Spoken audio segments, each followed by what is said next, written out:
Bem, gente, eu escolhi um tema hoje que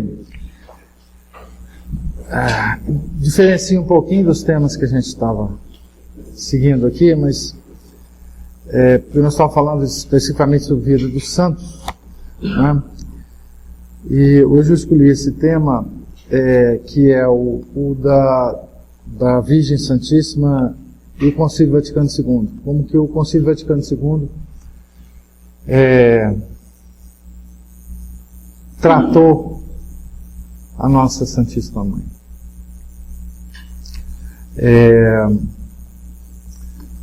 Vou terminar a palestra nessa parte, mas vou também falar sobre os dogmas marianos e qual que era a perspectiva e a esperança dos católicos do mundo inteiro sobre uma definição do quinto dogma mariano, que seria, ou desejaria que fosse feito a proclamação no Concílio Vaticano II. O concílio estaria reunido todos os bispos da igreja, juntamente com o Papa. Não há nenhum ambiente melhor do que esse para proclamar um dogma.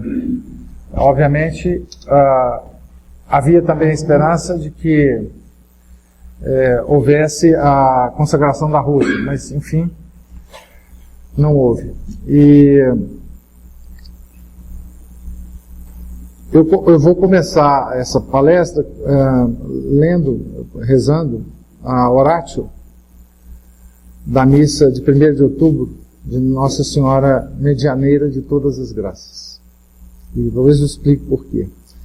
A Oratio fala assim: Senhor Jesus Cristo, nosso mediador ante o Pai Eterno, que constituístes medianeira junto a vós, a Virgem Santíssima, vossa Mãe e também Mãe nossa. Fazei que todo aquele que, aproximando-se de vós, vos pedir favores, se alegre em alcançá-los por seu intermédio, vós que, sendo Deus, viveis e reinais com o mesmo Pai. Essa missa de Nossa Senhora Medianeira de Todas as Graças é uma das fundamentos da esperança da proclamação do dogma, da mediação de todas as graças. Esse dogma tem fundamentos teológicos muito fortes e é o quinto dogma da Virgem Santíssima. E foi contra esse dogma que lutou todo um grupo de padres do concílio. E contra Nossa Senhora é que se fez então o que se fez no concílio, e que depois eu vou ler aqui para vocês. Só um pouquinho antes de entrar no tema, o Concílio Vaticano II ele se reuniu em 4 sessões. Ele foi aberto em 11 de outubro, nós fizemos 50 anos da abertura do concílio. Agora é este outubro é o mês de Maria, né? Aliás, todo mês é o mês de Maria, mas enfim, outubro é um mês particularmente devotado à Virgem Santíssima. 11 de outubro de 1962, João 23 abriu o concílio. A primeira sessão, então, começou e terminou em 8 de dezembro de 1962. Na segunda sessão, que é a sessão que trata da Virgem Santíssima, que eles discutiram a questão da Virgem Santíssima, começou em 29 de setembro de 63 e foi a 4 de dezembro de 63. A terceira sessão, 14 de setembro de 64 a 21 de novembro de 64, e a quarta sessão, que vai de 14 de novembro até o último dia do concílio, que foi 8 de dezembro de 1964. 8 de dezembro é também uma data de Nossa Senhora. O encerramento foi feito por Paulo VI, já Papa Paulo VI, né? O concílio, a primeira sessão do concílio foi a mais importante de todas, porque foi aonde houve um procedimento de um grupo de padres do concílio que deu aos padres ditos progressistas quase que o controle total das comissões e do concílio como um todo.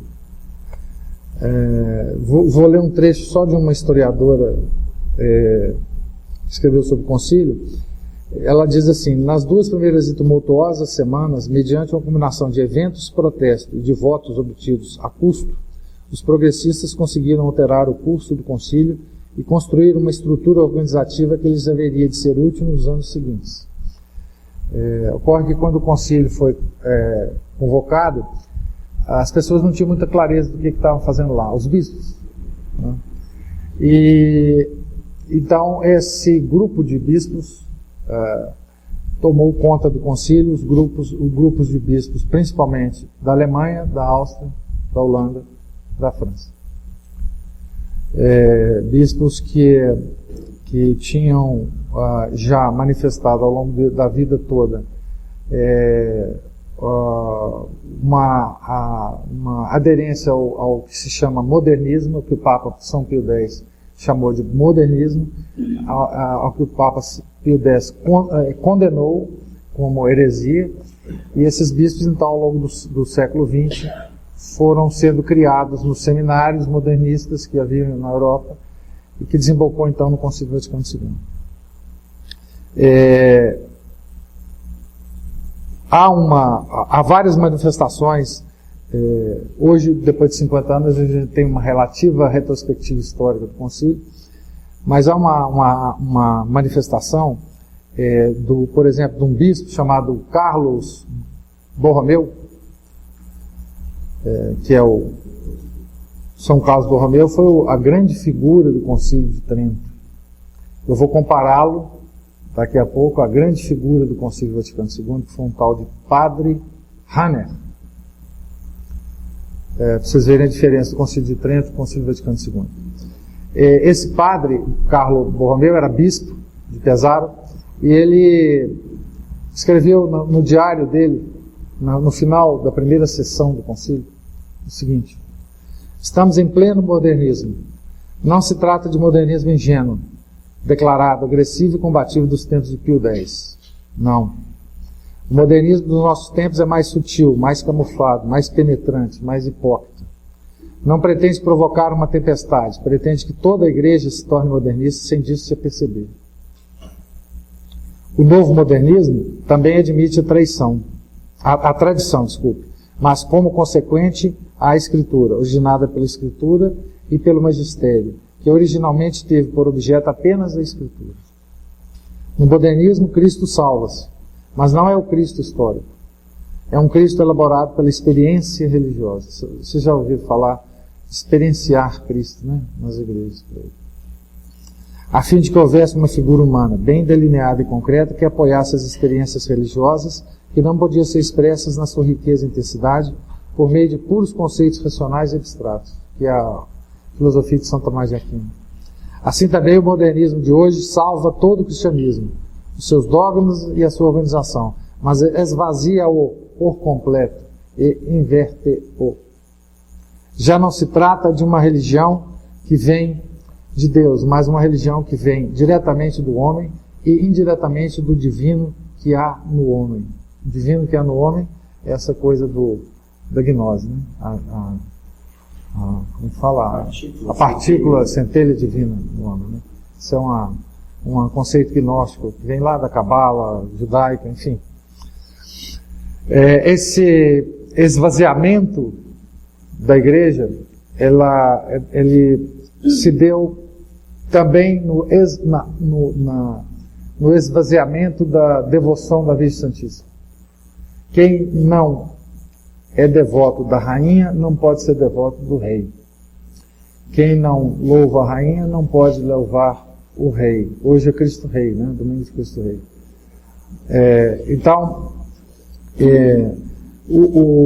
Esse esvaziamento da nossa fé, ele se deu por meio do esvaziamento da figura de Nossa Senhora, também, por várias outras coisas, né? O Papa Paulo VI, no discurso de encerramento do Concílio Vaticano II, em 7 de dezembro, aliás, esse concílio foi o concílio que teve mais encerramentos que já... Se você vai no site do Vaticano II, tem discurso de encerramento do concílio, assim, uns 300 discursos do Paulo VI, tá? De encerramento. Ele encerra para os padres do concílio, depois encerra na manhã seguinte para o mundo, depois encerra para a imprensa, encerra para não sei quem, encerra para não sei quem, encerra para não sei quem. Então são vários discursos de encerramento. Esse discurso que eu vou falar aqui agora, ele se deu em 7 de dezembro de 1965, tá? Foi a última sessão do concílio, foi no dia 7. No dia 8 tem vários outros discursos do Paulo VI, tá? Ele fala assim, veja bem a gravidade desse discurso. Esse discurso é uma das coisas mais graves que aconteceu no concílio. Ele fala assim, numa parte dele, né? Se vocês irem no site do Vaticano, vocês veem. O humanismo laico e profano apareceu finalmente em toda a sua terrível estatura e, por assim dizer, desafiou o concílio para a luta. O que é o humanismo laico e profano? É o ateísmo militante, é a descrença geral, é o bumba meu boi, isso é descrença geral, nem é o paganismo antigo. O paganismo, ele acreditava em deuses. O nosso paganismo não acredita em Deus nenhum, só acredita no homem. Então vou ler de novo a frase. O humanismo laico e profano apareceu finalmente em toda a sua terrível estatura e, por assim dizer, desafiou o concílio para a luta. Olha que coisa grave. Paulo VI fala. O ateísmo desafiou a igreja, desafiou o Papa, desafiou todos os bispos do mundo. A religião, que é o culto de Deus, que quis ser homem, e a religião, porque o é, que é o culto do homem que quer ser Deus, encontraram-se. O que aconteceu? Combate, luta, anátema. Então, o ateísmo desafia a igreja e todos os bispos do Papa. Ele pergunta, o que aconteceu? Combate, luta, anátema? Tudo isso poderia ter se dado, mas de fato não se deu. Aquela antiga história do bom samaritano foi exemplo e norma, segundo os quais se orientou o nosso concílio. Foi feito um imenso amor para com os homens, penetrou totalmente o concílio. Amor para com os homens, amor para com o humanismo laico e profano. A descoberta e a consideração renovada das necessidades humanas, que não são tanto mais molestas quanto mais se levanta o filho desta terra, absorveram toda a atenção desse concílio. Olha que concílio bonzinho. Vós, humanistas do nosso tempo, vós, humanistas do nosso tempo, humanistas laicos, né? Ele fala do humanismo laico. Que negais as verdades transcendentes, dai ao concílio ao menos esse louvor. Está pedindo o louvor dos ateus ao concílio. E reconheceis este nosso humanismo novo. Também nós. E nós, mais do que ninguém, somos cultores do homem.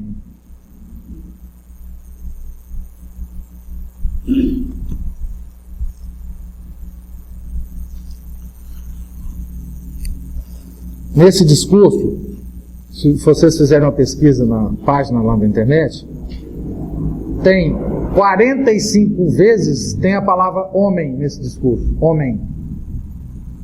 30 vezes a palavra Deus. 8 vezes a palavra Cristo. 1 vez a palavra Maria. E nenhuma vez a palavra Jesus.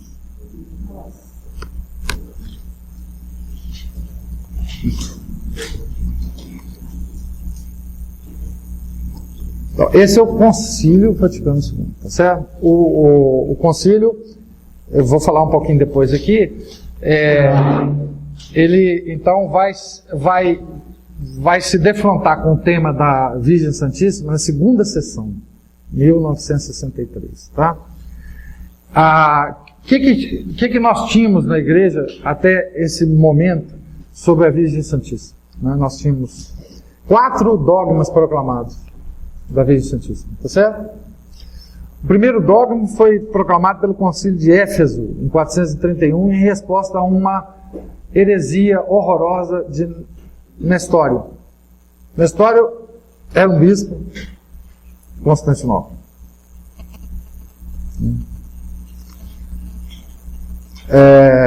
que se tornou herege, porque como Ário, que não era bispo, eu falei que era bispo, ele me puxou a orelha,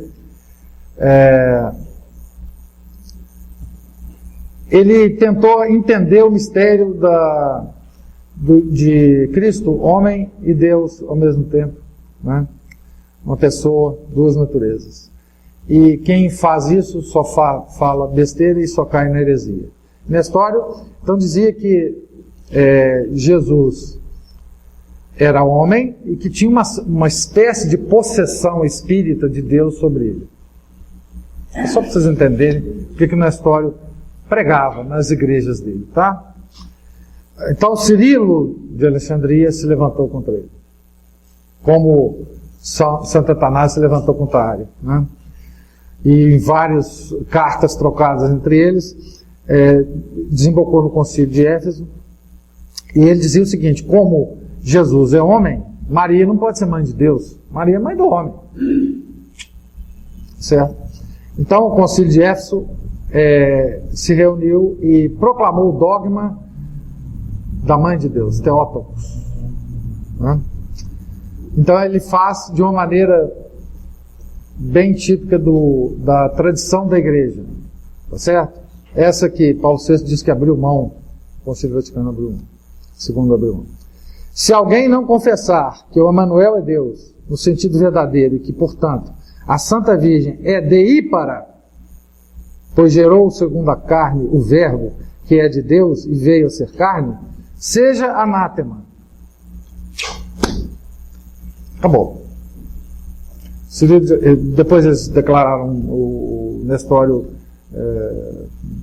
herege, enfim, excomungou o rapaz lá, né, humanista laico, né? Ele é humanista, claro. E pronto. Isso foi em 431. Tá certo? A história das heresias não está muito bonita na igreja. Essa heresia apareceu logo depois de Santo Agostinho ter trucidado com a heresia dos maniqueístas, né? Enfim, é uma sucessão de heresias. A igreja luta com a sucessão de heresias sempre, né? O segundo dogma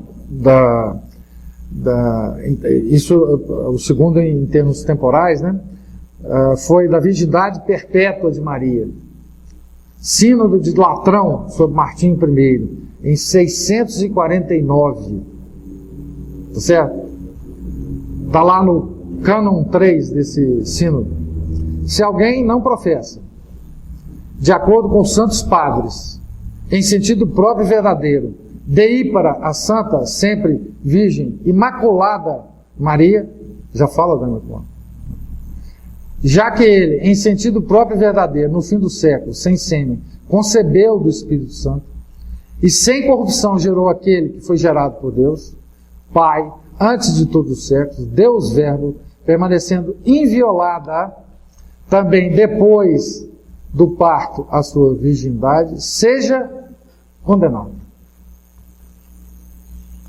Então, esse dogma é da virgindade perpétua, antes, durante e depois do parto. Uma nota, um parêntese lamentável que eu tenho que fazer aqui, é que o arcebispo Gerhard Ludwig Müller, recém-nomeado prefeito da Congregação para a Doutrina da Fé, nega esse dogma. Ele nega este dogma. Em livro escrito, ele fala assim no livro: não é tanto acerca das propriedades fisiológicas específicas no processo natural de nascimento, tal como o canal não ter sido aberto, o ímen não ter sido rompido, ou a ausência das dores do parto, mas acerca da influência curativa e salvítica da graça do Salvador na natureza humana, que foi ferida pelo pecado original. Não é tanto acerca dos detalhes somáticos, fisiológicos e empiricamente verificáveis sobre a virgindade perpétua. Não é isso, não é isso que nós estamos querendo falar, não. A igreja não fala, não é isso, não, tá? Não fala que ela ficou inviolada mesmo, real, não. Isso é um símbolo, tá? Não é isso que ele quis dizer. O livro que ele fala isso foi publicado em 2003, chama... Bom, eu não sei alemão, mas pelo que está aqui, chama assim, Dogma Católico para Estudo e Prática. Esse cara é um dos maiores teólogos dogmáticos modernistas que existe hoje. Tá? O comentário do padre Matias Goldron, da Fraternidade São Pio X, sobre essa parte do livro é assim: de fato, a doutrina tradicional se preocupa precisamente com os detalhes fisiológicos. Porque se não é o detalhe fisiológico, então não é a virgindade perpétua. Se você fala que a pessoa era virgem antes, durante e depois do parto, isso se trata dos detalhes biológicos, fisiológicos. Não é símbolo. Terceiro dogma. Bom, esse prefeito da doutrina, prefeito da Congregação para a Doutrina da Fé, que era o antigo Santo Ofício, também nega o dogma da presença real de Nosso Senhor na hóstia. Também nega. Terceiro dogma, isso é tudo fruto do concílio, né, gente?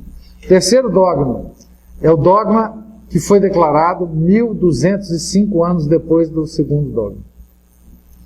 Foi declarado em 8/12 de 1854, com a bula Inefabilis Deus, de Pio IX,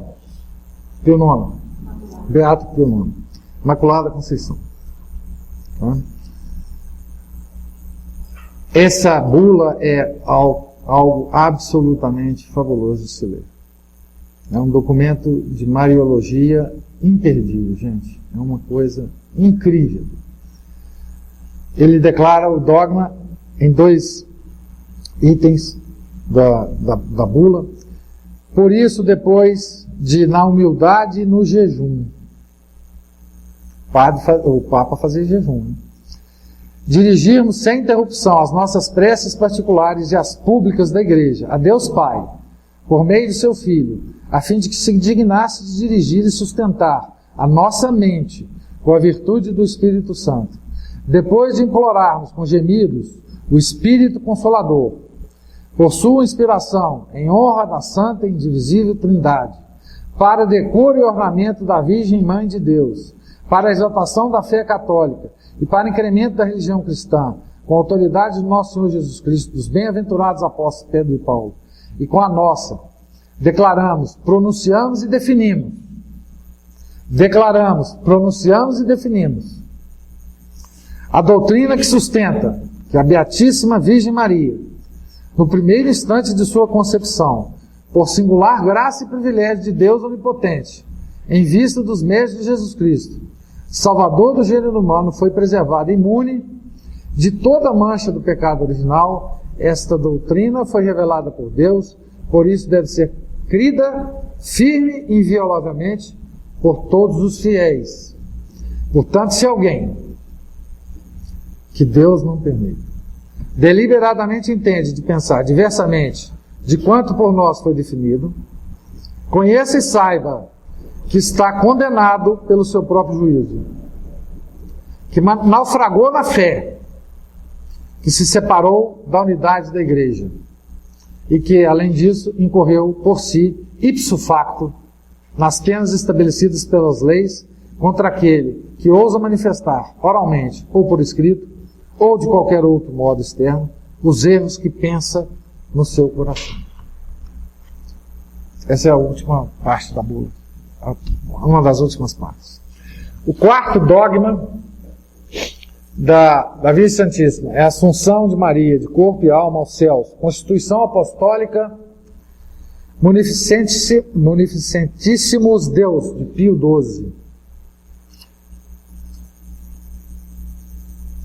1950, né? Pelo que, depois de termos dirigido a Deus repetidas súplicas e de termos invocado a paz do Espírito de verdade, para a glória de Deus Onipotente, que a Virgem Maria concedeu a sua especial benevolência, para a honra de seu Filho, Rei imortal do sexo e triunfador do pecado e da morte, para aumento da glória da sua augusta Mãe e para gozo e júbilo de toda a Igreja, com a autoridade de nosso Senhor Jesus Cristo, dos bem-aventurados apóstolos São Pedro e São Paulo, e com a nossa, pronunciamos, declaramos e definimos.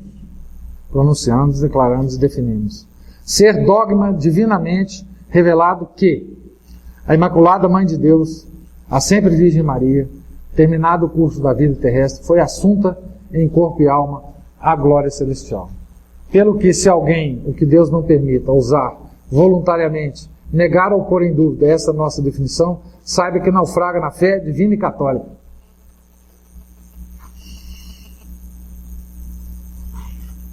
Então esse foi o último dogma proclamado pela Igreja Católica. Até hoje não tem outro dogma proclamado. Aliás, não tem nenhuma outra condenação. De nada. O mundo está ótimo. A Igreja está achando que não tem nada para condenar no mundo. Entre o segundo e o terceiro dogma se passaram 1205 anos. 1205 anos. De 649 a 1854. Certo?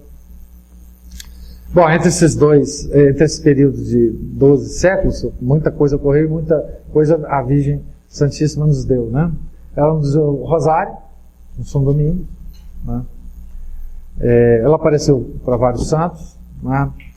E muito mais proximamente agora de nós, no século XVIII, ela nos deu, do século XVII e XVIII, ela nos deu dois grandes santos marianos, que tem uma grande influência no movimento mariano do século XIX, uma grande influência nesses dois últimos dogmas.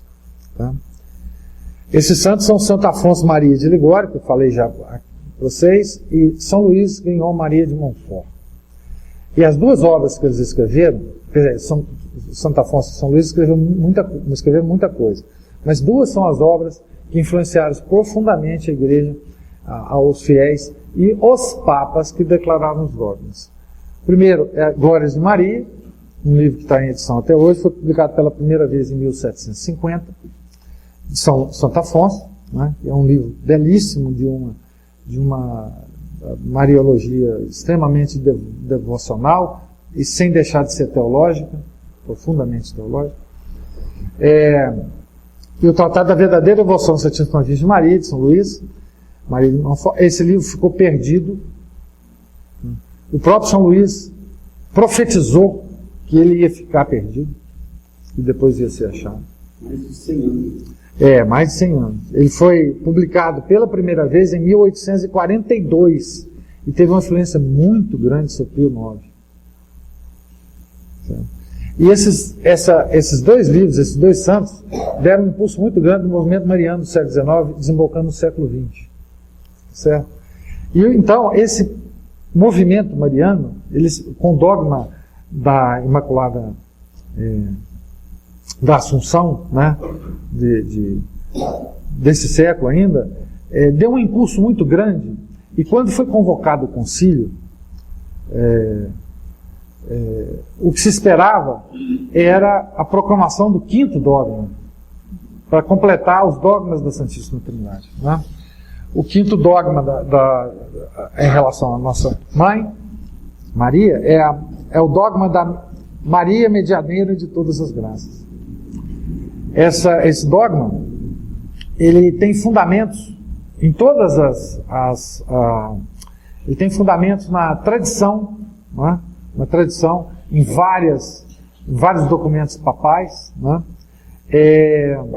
No próprio Pio XI, na Constituição Apostólica, que eu acabei de ler, ele, logo depois da proclamação do dogma, ele chama a Nossa Senhora de poderosíssima mediadora e reconciliadora de todo o mundo junto a seu Filho unigênito. Pio IX chama Nossa Senhora de mediadora de todas as graças. Leão XIII chama a Nossa Senhora de mediadora, né? Por exemplo, Leão XIII tem 7 ou 8 encíclicas sobre Nossa Senhora. Ele é conhecido como o Papa do Rosário, né? E ele tem encíclicas belíssimas. Por exemplo, ele tem uma encíclica que ele diz o seguinte: por esse justíssimo motivo, todos os povos e todos os ritos têm-lhe tributado louvor. Ritos católicos, né, gente? Não é centro espírita, não. Ritos têm-lhe tributado louvores, que têm vindo sempre crescendo com o sufrágio dos séculos, donde os títulos a ela dados de Mãe Nossa, Nossa Mediadora, São Bernardo, lá no século XII, reparadora do mundo inteiro, dispensadora dos dons celestiais, etc. Ele vai citando vários títulos de Nossa Senhora na Audiutrussim Populi de 1895. Isso é Leão XIII, né? Leão XIII, ainda em 1896, tem outra encíclica, Fidentem Piunci Animum, cita São Tomás de Aquino, cita fundamentos teológicos para o título de mediadora de todas as graças, medianeira de todas as graças, né? São Pio X, não podia deixar, na bula Inefabilis, ele chama a Nossa Senhora também fala de São Tomás de Aquino, fala de vários santos, para basear esse título que ele dá a ela, chama a Nossa Senhora de medianeira de todas as graças, certo?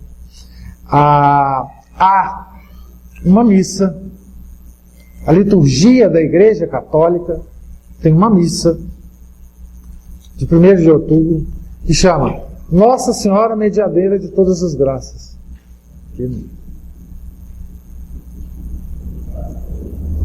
Certo? Do qual eu li o orácio aqui para nós. Rezei o orácio. Tá certo?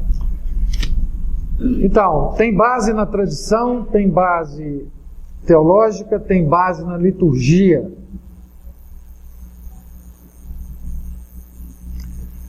Teologicamente, a mediação de Nossa Senhora pode ser vista em 2 sentidos, tá certo?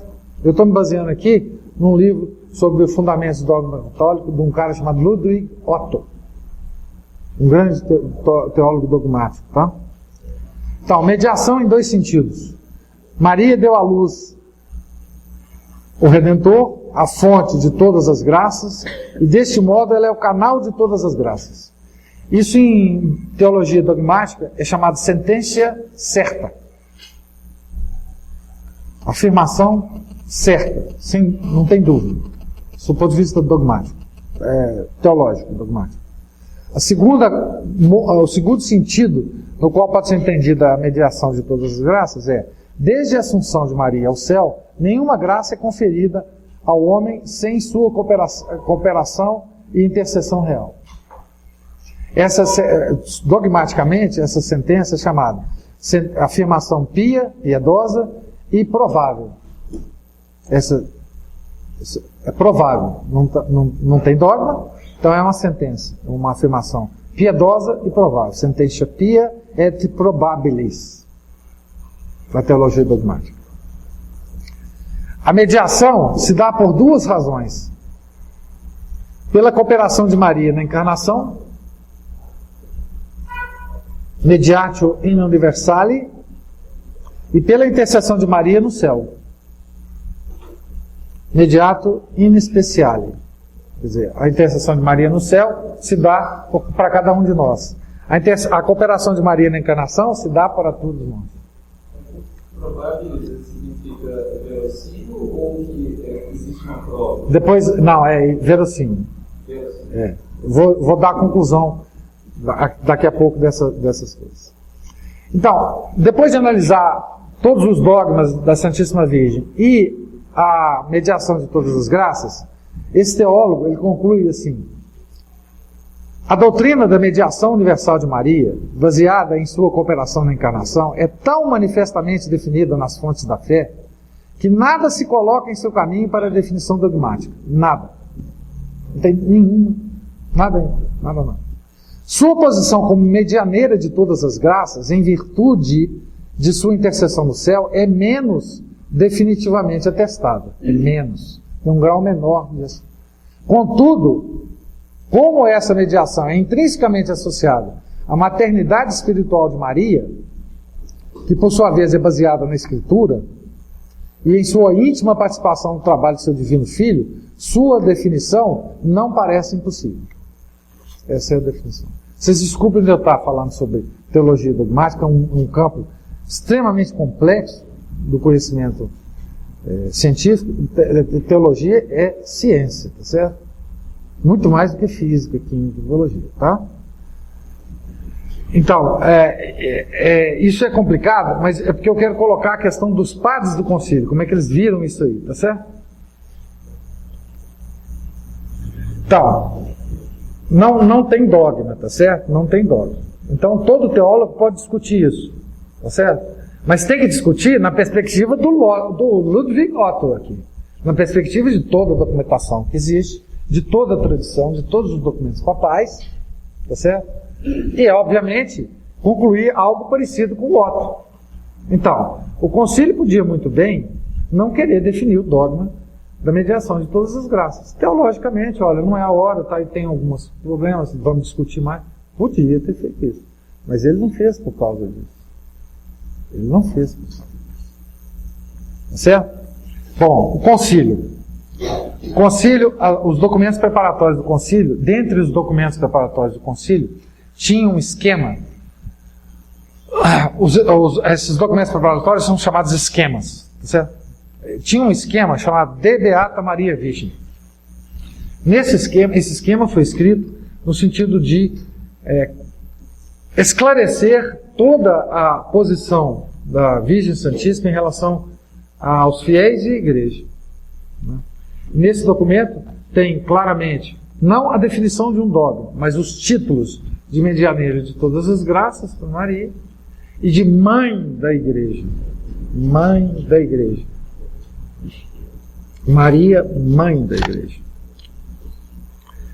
O concílio tem 4 documentos, tem 4 constituições chamadas dogmáticas, que não tem dogma nenhum lá, não tem proclamação de dogma nenhum.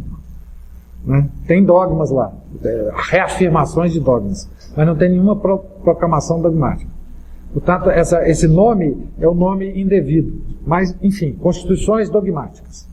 Uma é chamada Lumen Gentium, que é sobre a igreja. Outra é chamada Gaudium et Spes, que é sobre a igreja no mundo. Dei Verbum, sobre a revelação. E Sacrosanctum Concilium,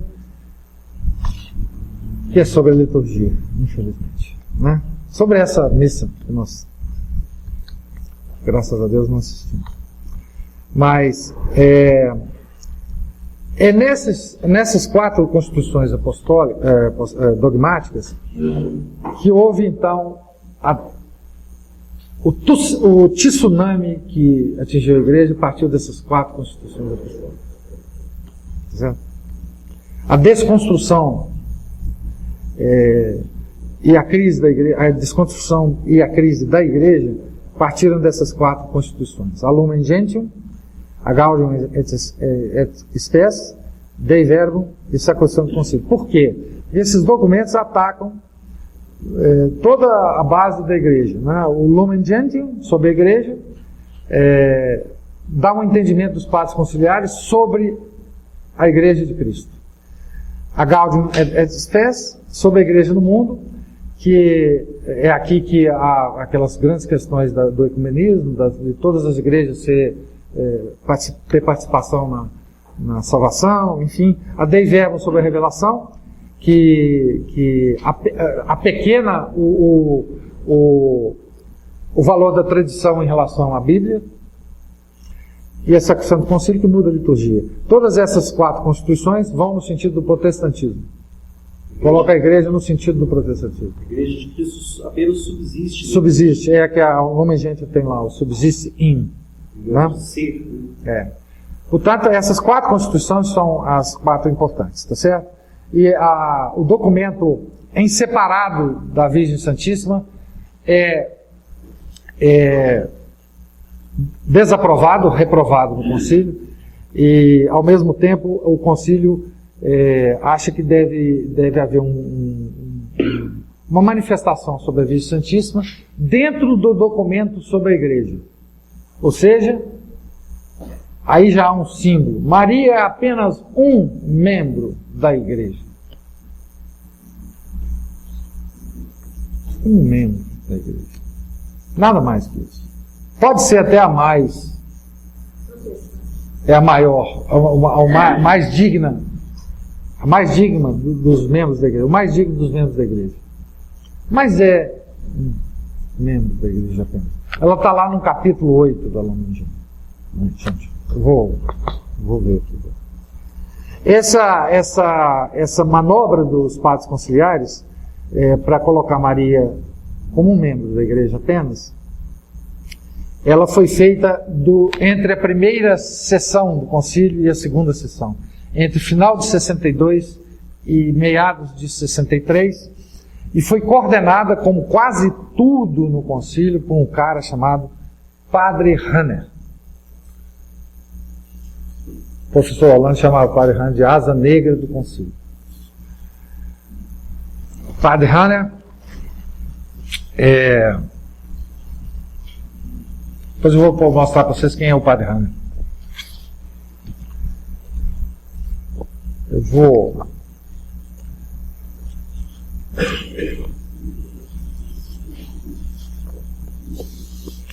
Padre Hanner, em início de 1963, ele escreveu várias coisas no diário dele, e eu vou ler aqui algumas coisinhas apenas. Se o texto do esquema em separado da Virgem Maria, né, fosse adotado, ele dizia: esse texto produzirá um mal inimaginável. Texto sobre Maria Virgem. Inimaginável do ponto de vista ecumênico. Tanto no que diz respeito aos orientais, como no que diz respeito aos protestantes. Os orientais não mentiram danada dele. Os orientais adoram a Virgem Maria. Mas o que ele estava preocupado era com os protestantes.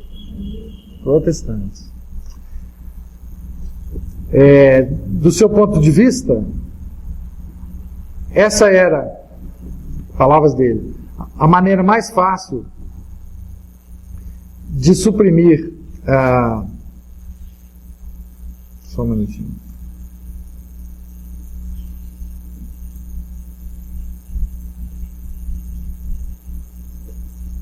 O ponto que Hanner atacava com maior vigor eram os conteúdos sobre a mediação da bem-aventurada Virgem Maria e, mais precisamente, o título que lhe era atribuído, medianeira de todas as graças. Este ensinamento proposto no esquema, não como dogma de fé, não estava proposto como dogma de fé, mas como doutrina comum da igreja, era rejeitado por Hanner devido às consequências negativas que, do seu ponto de vista, teria sobre a mariologia e sobre a devoção dos fiéis de Nossa Senhora. Com efeito, os protestantes negavam qualquer tipo de cooperação formal de Maria na redenção e tinham suprimido termos como medianeira e, mais ainda, corredentora. E Hanner concluía afirmando que os bispos da Áustria, da Alemanha e da Suíça deviam considerar-se obrigados a recusar abertamente o esquema na sua formulação atual.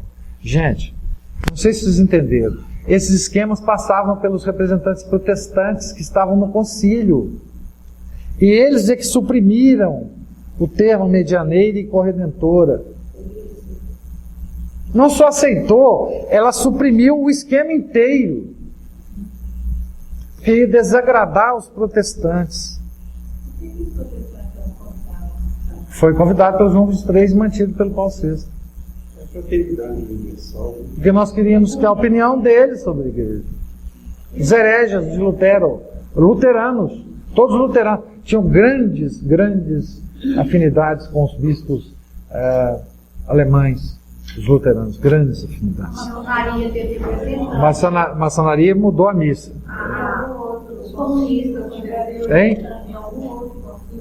Nunca herege no concílio, pelo amor de Deus. Só que ecumênico na acepção inicial é universal. Universal para os bispos católicos. Mas tinha representantes lá e os representantes protestantes faziam reuniões, almoços, jantares, frequentavam as casas dos padres, não certo? E eles é que cortaram esses termos. Não só cortaram os termos, mas os padres resolveram o seguinte. Olha, veja bem, no dia da abertura do debate, 30 de setembro de 63, já na segunda sessão, os minimalistas, os que queriam tirar tudo a respeito da Virgem Maria, solicitaram imediatamente pela boca do cardeal Frendes que tudo aquilo que dizia respeito à bem-aventurada Virgem Maria fosse integrado no esquema sobre a igreja, a fim de facilitar o diálogo ecumênico com os irmãos separados. Então veja bem, não houve uma discussão teológica firme, dizendo, olha, vamos adiar a proclamação do dogma, vamos adiar isso porque não tem mais... Isso seria uma coisa certa a fazer.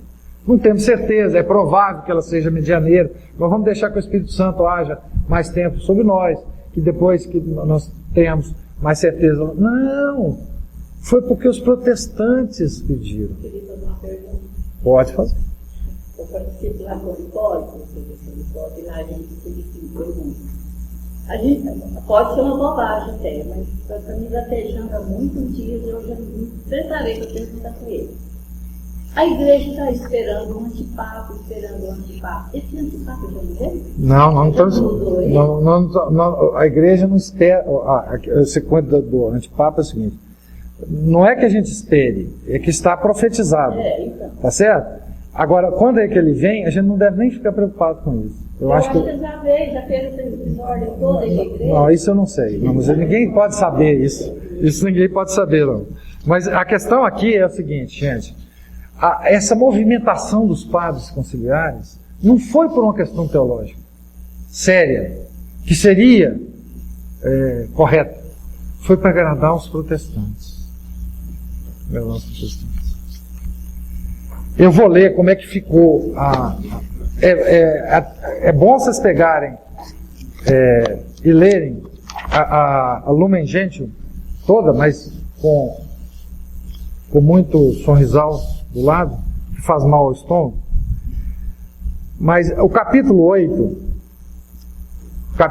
da Lumen Gentium fala sobre a Virgem Maria deípara no mistério de Cristo e da Igreja. Então, fala muita coisa. Eu queria ler alguma coisa assim para vocês. Efetivamente, nenhuma criatura jamais se pode equiparar ao Verbo encarnado e Redentor. Está certo. Mas assim como o sacerdócio de Cristo é participado de diversos modos, pelos ministros e pelo povo fiel, e assim como a bondade de Deus, sendo uma só, se difunde de vários modos pelos seres criados, assim também a mediação única do Redentor não exclui, antes suscita nas criaturas cooperações diversas que participam dessa única fonte. Está vendo? Nós todos somos medianeiros, né? Essa função subordinada de Maria, olha que frase terrível. Essa função subordinada de Maria, a igreja não hesita em proclamá-la. Não hesita em proclamá-la. Experimenta-a constantemente. Nós experimentamos constantemente a subordinação de Maria à igreja. E recomendo aos fiéis para que adiram mais intimamente com essa ajuda materna ao seu mediador e salvador. Então todos nós somos. Maria também é. É claro que o mediador universal, nosso Senhor Jesus Cristo, segundo São Tomás de Aquino, inclusive, não exclui outros mediadores. Isso é uma verdade, tá certo? Mas daí dizer que Maria é mais uma mediadora, é duro. É duro ler essa frase aqui, é duro. É esquisito falar experimentar a subordinação. Não, é esquisito, é tudo, mas é tudo. Assim, eu experimento a subordinação do sargento ou capitão. Entendeu? Vocês entenderam direitinho? Como é que é o negócio? Mas só uma, viu, gente? É uma grande alegria e consolação para esse sacrossanto sínodo o fato de não faltar entre os irmãos separados. Note bem, o fato de não faltar os irmãos separados, quem preste a Maria, a mãe do Senhor e Salvador, o devido culto. Como assim? O devido culto? O conceito está afirmando que os irmãos separados... Quem são os irmãos separados? Pois é. Presta a Maria o devido culto. Está aqui na Lumen Gentium. Ele fala, sobretudo os orientais. Claro, os orientais é claro.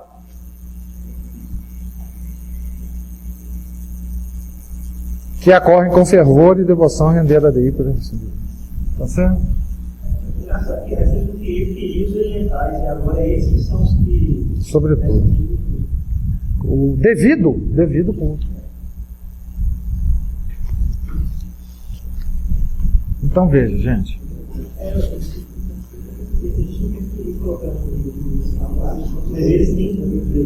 Agora veja bem, quem que é o padre Hanner? Quem que é o padre Hanner? O padre Hanner não era bispo. Por que ele estava lá? Porque o concílio não foi feito pelos bispos. Foi feito pelos peritos. Quem eram os peritos? Os peritos podiam ser padres, como era o padre Hanner, mas também podiam ser teólogos, que tinham fama acadêmica de serem teólogos e que davam suporte aos bispos. Mesmo os padres? Também. O Romano Amério foi um perito no concílio, que escreveu Iota 1. Ele é na lei. O padre Ratzinger também foi perito no concílio. Não vou falar sobre o Papa, não, tá? Não é bom, não. Falar. Eu vou ler um trecho aqui de um livro do padre Luiz de Villa, que escreveu sobre Paulo VI. Ele escreveu 3 livros sobre Paulo VI e um sobre São Paulo II. Luiz de Villa. E ele, quando ele ficou sabendo, na década de 90, que o Paulo VI ia ser beatificado, ele ficou tão horrorizado que ele escreveu 3 livros sobre Paulo VI. Para ver se ele... Né? Luiz de Villa, padre Luiz de Villa, um teólogo dogmático. E na época parece que ele evitou a beatificação de Paulo VI e, infelizmente, não evitou do João Paulo II. Ele escreveu um livro sobre João Paulo II também, tentando evitar a beatificação dele. Bom, sim. Bom, é desse livro de João Paulo II que eu vou tirar esse trecho sobre o padre Hanner, tá? Gente, eu sei que eu estou falando de muita coisa desagradável aqui, mas não há outra forma da gente saber como a igreja está do que a gente conhecer a história. Quem conhece a história cessa de ser protestante, dizia o Cardeal Newman.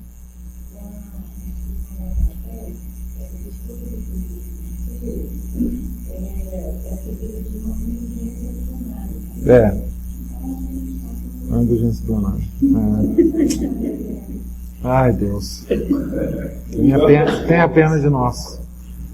Então eu vou ler um trecho desse livro do Luiz de Villa sobre o padre Hanner para vocês.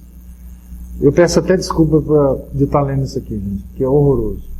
É horroroso. Quem era o padre Hanner? O cara mais poderoso do concílio. O cara que influenciou todas as 4 constituições dogmáticas. Profundamente. Influenciou toda a visão da igreja. Depois foi feito cardeal. O jesuíta, filho de Santo Inácio.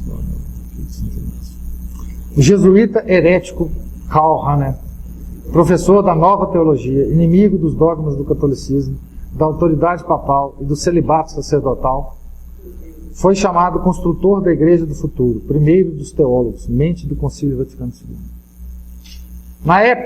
Na época do concílio, enquanto ele estava lá no concílio, lutando contra Nossa Senhora, etc, Karl Hanner mantinha uma relação amorosa com a escritora Louise Rinser, ex-mulher do compositor Karl Orff, a qual escreveu durante o concílio, cerca de 1.800 cartas de amor, por vezes 5 num dia só, nas quais, em tom sempre muito ardente e apaixonado, se lhe dirigia com palavras do gênero: Mimalhinha, líriozinho, meu peixinho, meu querido peixe, palavras dele, espanta-me que me ames com tal paixão, não comas muito, de outro modo engordas e depois não me agradas mais.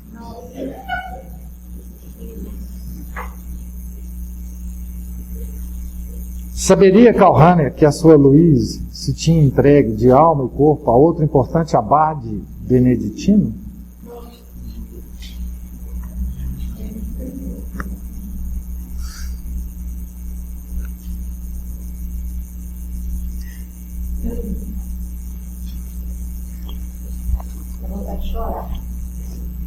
Então é o seguinte, eu vou ler aqui um trecho Esse livrinho aqui é um dos livros que introduziu a devoção mariana, reintroduziu a devoção mariana no mundo, né? Ele, na edição portuguesa dele, tem uma introdução do padre William Faber, padre do oratório da Inglaterra, padre extraordinário. Deixou várias obras para nós, uma sobre as 7 dores de Maria, uma coisa extraordinária, chama O Pé da Cruz. Está em inglês, infelizmente. Um dia eu traduzo isso também. Ele fala um trecho aqui a respeito da Inglaterra do século XIX, que se dá muito, que é muito próprio a gente meditar sobre esse trecho que ele fala aqui, sobre o que o concílio fez com Nossa Senhora. Ele fala assim: aqui na Inglaterra, Nossa Senhora não é bastante pregada e conhecida. A devoção que lhe consagram é fraca, escassa, mesquinha, transviada pelos escárnios da heresia, dominada pelo respeito humano e pela prudência carnal, desejaria fazer da verdadeira Maria uma Maria tão pequena que os protestantes se pudessem sentir à vontade junto dela. É o que o concílio fez, né? Sua ignorância da teologia tira a Maria toda a vida e dignidade. Ela não é, como deve ser, o caráter saliente de nossa religião. Não tem fé em si mesmo. É um membro da igreja, não é? E é por essa razão que Jesus não é amado. Olha que coisa. Que os hereges não são convertidos. Que a igreja não é exaltada. Almas que poderiam ser santas desfalecem e degeneram. Os sacramentos não são frequentados como deveriam ser. As almas não são evangelizadas com entusiasmo do zelo apostólico. Jesus não é conhecido porque Maria é deixada no esquecimento. E não foi isso que aconteceu depois do concílio? Os hereges não são combatidos, Jesus não é exaltado. A festa do Cristo Rei é um negócio, hoje em dia, terrível. Essa festa de hoje. Quem não tem devoção a Maria não pode exaltar Nossa Senhora, né? Eu vou terminar lendo um trecho do Chesterton para vocês sobre Maria Santíssima.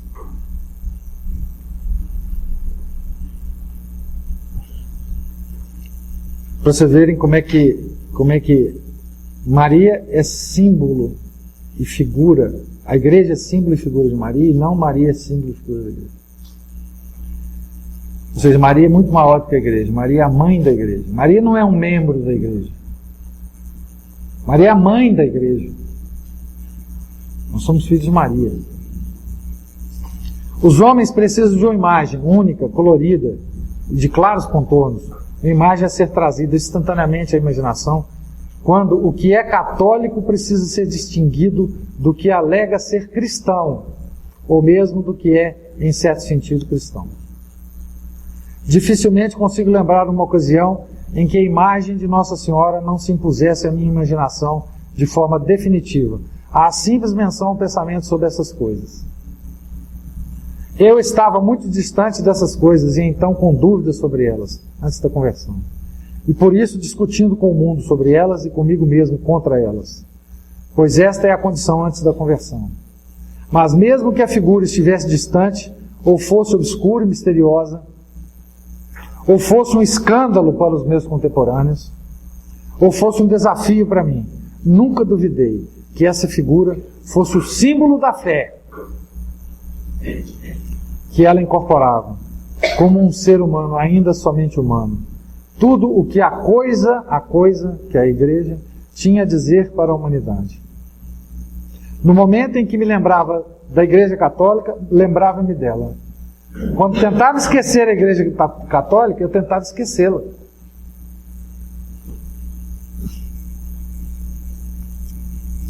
Então foi essa figura que o Concílio Vaticano II se apequenou. Apequenou essa figura. Por respeito humano, por respeito aos protestantes, para que os protestantes não ficassem com raivinha da igreja. Certo? Nesse livro aqui há vários depoimentos, nesse livro do Michael Davis, há vários depoimentos sobre o quão felizes ficaram os protestantes o texto que saiu na Lumen Gentium sobre Maria. Certo?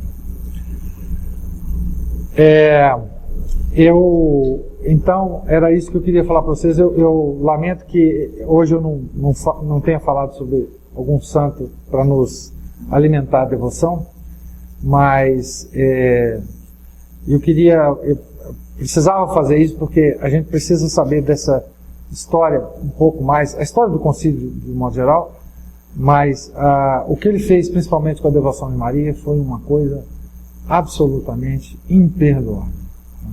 E por isso eu acho que a gente deve rezar mais intensamente. Quando a gente sabe disso, a gente precisa rezar mais.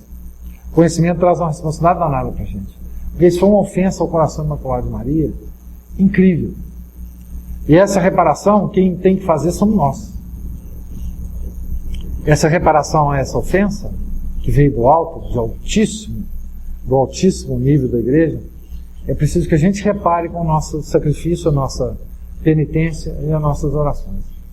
Então, à medida que todos nós sabemos disso, nós precisamos rezar mais, fazer mais penitência e pedir mais a Deus que nos perdoe por todas essas coisas que ocorrem na igreja, não é? Então eu queria agora pedir que a gente pudesse falar: Nossa Senhora, mediadeira de todas as graças, rogai por nós. Muito obrigado. Salve, Regina,